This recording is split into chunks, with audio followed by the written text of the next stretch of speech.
चलो हमें आज पढ़ना है कॉम्बिनेशन रिएक्शन। कॉम्बिनेशन का मतलब होता है एक साथ जुड़ना। इसमें मतलब सीधे सीधे अगर समझना चाहते हो तो समझ सकते हैं। जैसे दो या दो से अधिक पदार्थ आपस में मिलकर एक पदार्थ का निर्माण करता है तो उसे क्या कहते हैं? कॉम्बिनेशन रिएक्शन, संयोजन अभिक्रिया। जब यानी दो या दो से अधिक पदार्थ जब एक साथ मिलकर एक पदार्थ का निर्माण करते हैं उसे क्या बोल देते हैं? कॉम्बिनेशन रिएक्शन या संयोजन अभिक्रिया। इसमें समझने में कोई प्रॉब्लम किसी को? तो संयोजन अभिक्रिया अपना से कोई परिभाषा किसी तरह दे सकते समझ जाओगे तो। अब उसके बाद है कि देखो तो यहाँ पे देखते कोयले का दान। कोयले का दान का मतलब कोयले का जलना। C+O2 ये बना क्या रहा है? CO2। अब जैसे कोई भी आग जो होता है, आग जो जलाया जाता है, जब तक उसमें ऑक्सीजन नहीं रहेगा तब तक आग नहीं जल सकता है। अब जैसे एक मोमबत्ती को जलाकर उसको मगर क्या है कि मोमबत्ती को जलाकर उसको गिलास से ढक देंगे, उसको बंद कर देंगे, तो जब तक ऑक्सीजन है तब तक वो जलेगा। लेकिन जहाँ जो ऑक्सीजन उसमें का खत्म हुआ तो जलना बंद हो जाएगा। क्या हो जाएगा? बुझ जाएगा।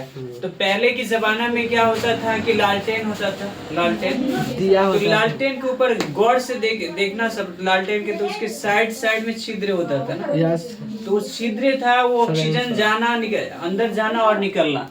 और जब तक वो छिद्र रहेगा तब तक वो मगर क्या है कि लालटेन जलेगा, नहीं तो नहीं रहेगा तो नहीं जल सकता है।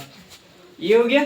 तो कोयले का दान यानी C+O2 CO2 कार्बन डाइऑक्साइड। अब उस जल का निर्माण तो देखो तो दो मिला है, एक कार्बन मिला है और एक ऑक्सीजन। कार्बन और ऑक्सीजन मिलने से कार्बन डाइऑक्साइड। तो हम लोग जो O2 लेते हैं और CO2 छोड़ते हैं, हम लोग जो O2 लेते हैं और CO2 छोड़ते हैं, कार्बन डाइऑक्साइड। अब उसके बाद है जल का निर्माण। तो 2H2+O2 यानी हाइड्रोजन और ऑक्सीजन को मिलने से क्या बनता है? जल बनता है। क्या बनता है? जल। हाइड्रोजन और ऑक्सीजन को मिलाया जाता है आपस में तो क्या बनता है? जल। ये हो गया। उसके बाद है गंधक का दहन। H+O2 यानी SO2 सल्फर डाइऑक्साइड। डाई के मतलब होता है दो और ट्राई के मतलब क्या होता है? तीन। समझ में ट्राई तक आ जाएगा, चतुर्थ यानी चार भी बोल सकते हैं। यानी दो को डाई बोल देंगे और तीन को ट्राई। क्या बोल देंगे? ट्राई। H4 तो सल्फर होता है और ऑक्सीजन दो है। ऑक्सीजन कितना है? दो। और सल्फर डाइऑक्साइड, ऑक्साइड में बदल जाता है ऑक्साइड, सल्फर डाइऑक्साइड। उसके बाद एक कैल्शियम हाइड्रोक्साइड का निर्माण। तो इसी को O2OH जिसमें लग गया तो उसको हाइड्रोक्साइड बोल दिया जाएगा। जैसे CA2 जैसे CaO+H2O होता है। इसको मिलने से कैल्शियम हाइड्रोक्साइड का निर्माण होता है। देखो तो क्यों बना है? CaOH का होल्ड। तो अगर जिसके साथ OH लग गया तो उसको जैसे मान लो NaOH तो सोडियम हाइड्रोक्साइड, CaOH तो कैल्शियम हाइड्रोक्साइड। उसके बाद MgOH तो मैग्नीशियम ऑक्साइड। यानी जो सिंबल को याद किया गया, जो एलिमेंट्स का नाम याद किया गया है, तो एलिमेंट्स को नाम को बार बार रिपीट करते हैं। रिपीट करेंगे तो क्या है कि मगर जो रिएक्शन है इसमें केमिकल फार्मूला है तो उसको पूरा पहचान में आएगा और उसका नाम भी याद कर सकते हैं। उसका नाम आसानी से उसको हम पढ़ सकते हैं उसका नाम का। उसके बाद है डिसोसिएशन रिएक्शन। डिसोसिएशन रिएक्शन यानी वियोजन अभिक्रिया, वियोजन चाहे अपघटन अभिक्रिया। अब सीधे क्या समझना चाहते हैं? वियोजन के मतलब होता है बिखरना। क्या होता है? बिखरना। वियोजन चाहे अपघटन के मतलब क्या होता है? बिखरना। तो यानी जब कोई एक पदार्थ टूटकर दो या दो से अधिक पदार्थों का निर्माण करता है तो उसे क्या कहते हैं? वियोजन अभिक्रिया। जब एक पदार्थ टूटकर दो या दो से अधिक पदार्थों का निर्माण करता है उसे क्या कहते हैं? वियोजन। अब देखो तो इसी का उल्टा ये है, इसका उल्टा ये है। जैसे जब दो या दो से अधिक पदार्थ आपस में मिलकर एक पदार्थ का निर्माण करता है उसे संयोजन अभिक्रिया। और जब एक पदार्थ टूटकर दो या दो से अधिक पदार्थों का निर्माण करता है तो उसे क्या कहते हैं? वियोजन चाहे अपघटन अभिक्रिया। उसके बाद है इसका उदाहरण देखो तो फेरस फेरस सल्फेट, यानी इसके पहले इसके पीछे वाला क्लासेस में बोले थे ना SO4 लग गया तो क्या पढ़ेंगे, सल्फेट जोड़ा जाएगा। जैसे Fe है तो Fe4 फेरस होता है ना, फेरस सल्फेट, और यहाँ पे नाइट्रेट जोड़ दे, ट्रेट जोड़ दे, O3 जोड़ेगा तो ट्रेट जोड़ता है, ट्रेट। अब यहाँ पे 2Fe यानी से फेरस सल्फेट की वियोजन अभिक्रिया, वियोजन के मतलब क्या होता है, बिखरना। तो ये एक बिखरा है तो कितना बना है, 1 2 3 तीनों बनाया है। तो देखो तो इसी से पता चल जा रहा है, रिएक्शन से ही पता चल जा रहा है। तो जब कोई एक पदार्थ यानी स्वयं एक टूटकर 2 या 2 से अधिक पदार्थों का निर्माण करता है, उसे क्या कहते हैं, वियोजन अपघटन अभिक्रिया। समझ में आए? उसके बाद है कैल्शियम कार्बोनेट का वियोजन अभिक्रिया। तो कैल्शियम कार्बोनेट यही CaCO3, यही इसी का नाम होता है संगमरमर। जो ताजमहल को बनाया गया ना, जो ताजमहल को जो बना इंडिया में, तो ताजमहल को जो बनाएगा वो CaCO3 से बनाया, वही संगमरमर से बना है। अभी तक ताजमहल में उतना दाग नहीं हुआ है और पूरी दुनिया में वो मशहूर है ताजमहल की खूबसूरती।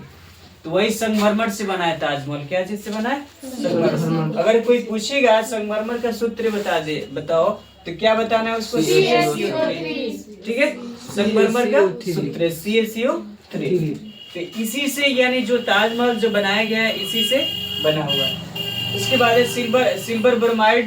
देखो तो यहाँ पे एक टूटा है, 2 बनाया है।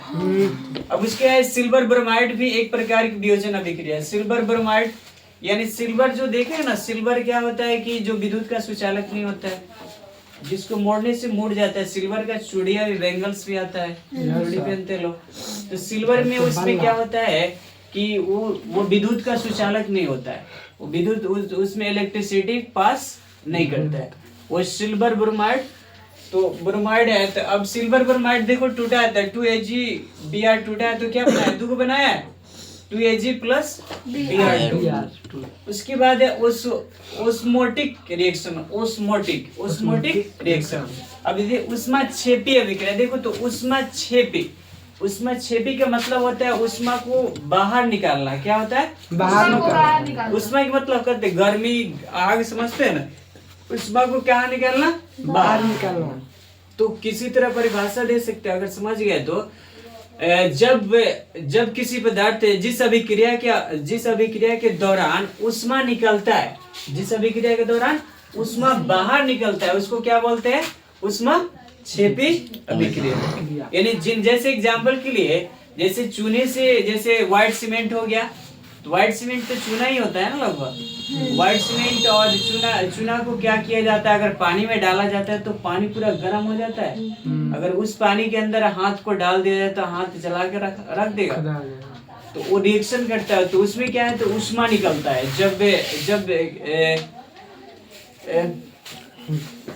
जब चूने को नाद में डाला जाता है तो क्या होता है कि उस नाद का जो पानी होता है वो पूरा खौलने लगता है, तो उसमें क्या होता है, ऊष्मा निकलता है। क्या होता है, ऊष्मा निकलता है। तो उसी पर तो ऊष्माक्षेपी है। देखो क्या है, वह अभिक्रिया जिसमें ऊष्मा ऊर्जा के रूप में उत्सर्जित होता है उसे ऊष्माक्षेपी अभिक्रिया। उत्सर्जित के मतलब बाहर निकलना, अभी जो समझा है वही चीज है। यानी जिन अभिक्रिया के दौरान ऊष्मा बाहर निकलता है उसे ऊष्माक्षेपी अभिक्रिया, और जिन अभिक्रियाओं के दौरान ऊष्मा को अवशोषित किया जाता है, सोखा जाता है, उसको ऊष्माशोषी अभिक्रिया कहते हैं। तो ऊष्माक्षेपी के मतलब हुआ ऊष्मा बाहर निकलना, और ऊष्माशोषी के मतलब हुआ ऊष्मा को सोखना। क्या होता है, ऊष्मा को सोखना। ऊष्मा समझते हैं आग, ये हो गया। अब देखो तो ऊष्माक्षेपी, जैसे प्राकृतिक गैस का दहन, जैसे ये मीथेन गैस होता है, CH4 मीथेन गैस।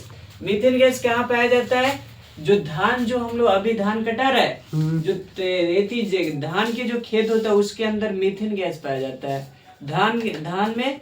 और क्या है, गाय भैंस के गोबर में पाया जाता है मीथेन गैस। और जिसका यूज करके जैसे क्या है कि हरियाणा वाले क्या करते हैं, गोबर से गैस निकाल कर उसमें खाना बनाते हैं। गोबर को पूरा गड्ढा में डाल देंगे लोग, पूरा गड्ढा को बंद कर देंगे, और बंद करने के बाद उसमें पूरा गोबर डालते जाएंगे, और उस टंकी में एक पाइप लगा देंगे। वो पाइप के सहारे पूरा गैस बाहर निकलता है। वो गैस का सिस्टम क्या कर लेंगे, चूल्हा में लगा देंगे, और उसके जरिए खाना बना के खाएंगे। वाह क्या स्टाइल है सारा। हम लोग ये हो गया। थोड़े उसके बाद प्राकृतिक गैस का दहन यानी CH4 प्लस 2O2 या CO2 प्लस 2H2 प्लस ऊर्जा यहाँ पे बाहर निकल रहा है, ऊर्जा बाहर निकल रहा है। अब उसके बाद है श्वसन, इस सब का उदाहरण है श्वसन, एक उसमें क्षेपीय अभिक्रिया होती है। अब जैसे ये पूरा इतना चीज में हम पूरा एक लाइन में समझाते हैं जितना है, इसमें क्या है जैसे ऊष्मक्षेपी यानी श्वसन के दौरान जैसे हम लोग जो O2 लेते हैं, O2 ऑक्सीजन लेते हैं तो वो तो ठंडा होता है ना, यस सर। और जब हम CO2 छोड़ते हैं तो गर्म होता है, क्या होता है गरम। तो इसीलिए नहीं उष्मा निकल रहा है कि अंदर जा रहा है, उष्मा निकल रहा है ना। हाँ। तो हमारे शरीर का जो हीट है, जो गर्मी है, तो वो गर्मी क्या है यानी CO2 द्वारा, यानी जो CO2 है तो उसके सारे निकल रहा है, मुंह के सारे निकला जा रहा है, कोई प्रॉब्लम। इसीलिए श्वसन को ऊष्मक्षेपी अभिक्रिया कहा जाता है। समझ में कंप्लीट वो सब को इतना सेम टू सेम वही चीज है इसके अंदर। ऐसा है।